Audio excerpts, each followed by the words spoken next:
Vom aborda astăzi un subiect extrem de interesant și extrem de actual, infecțiile cu Haemophilus influenzae. Ce știm despre această boală? Haemophilus influenzae este un cocobacil gram-negativ. Există 6 forme serotipuri de la A la F ca și formă capsulată și există și formă necapsulată, Haemophilus influenzae non-tipabil. El colonizează tractul respirator astfel că 80% dintre copii sunt purtători de Haemophilus influenzae non-tipabil. El se transmite pe cale aeriană de la persoana bolnavă sau de la purtătorii sănătoși. Cea mai virulentă tulpină este Haemophilus influenzae tip B, responsabilă de formele severe de boală. Ce alte forme de boală mai produce infecția cu Haemophilus influenzae tip B? Cele generalizate, am spus, de meningitări, dar mai sunt și formele localizate, pneumonie, otită, bronșiolită, poate fi și artrită septică și celulită.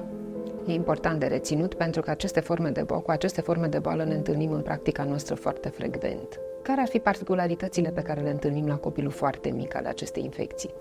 Formele invazive de boală au incidență crescută la sugar și copilul mic. Dar deși Haemophilus influenzae B este cel mai virulent, Haemophilus influenzae non-tipabil este responsabilă de sepsisul neonatal, care are transmitere verticală de la mamă la copil, dând până la 55% mortalitate. Iar între 30 și 50% din otitele recurente la copii sunt date de către Haemophilus influenzae. Celelalte forme, sinuzite, bronșite, pneumonii, sunt tot de non-tipabil de date, dar sunt controlabile prin antibioterapie orală. Care sunt complicațiile acestei boli? Complicația cea mai de temut ar fi meningita cu Haemophilus influenzae, având mortalitate de până la 5% și sechele neurosenzoriale până la 30%. Datorită edemului cerebral, dacă nu se intervine la timp, sechelele ar fi inclusiv surditate, tulburări de comportament, tulburări de achiziție școlară, hidrocefalie, paralizie. Mai ar fi complicații obstructive. Epiglotita poate să ducă la insuficiență respiratorie prin obstruarea căilor respiratorii superioare, la fel dacă nu se intervine la timp. E important de reținut acest aspect. Boala poate căpăta forme severe. În absența vaccinării putem ajunge la complicații neurologice, complicații respiratorii severe și nu în ultimul rând, din păcate, la deces. Să sperăm că nu se va întâmpla nimănui așa ceva cu niciun copilaș, atâta timp cât avem imunoprevenția la îndemână în cabinetele medicilor vaccinatori. Gratuit, voluntar și prin Programul Național de Vaccinare. Care sunt posibilitățile de vaccinare împotriva acestei infecții? Din 2010 a fost introdus în Programul Național de Vaccinare vaccinarea anti-Haemophilus influenzae tip B.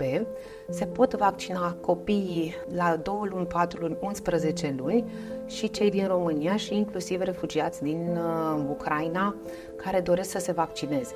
Există vaccin hexavalent care se administrează la 2, 4 și 11 luni, dar există și vaccin monovalent care poate fi folosit pentru recuperarea schemelor de vaccinare. Ce s-a întâmplat după introducerea acestui vaccin în Programul Național de Vaccinare?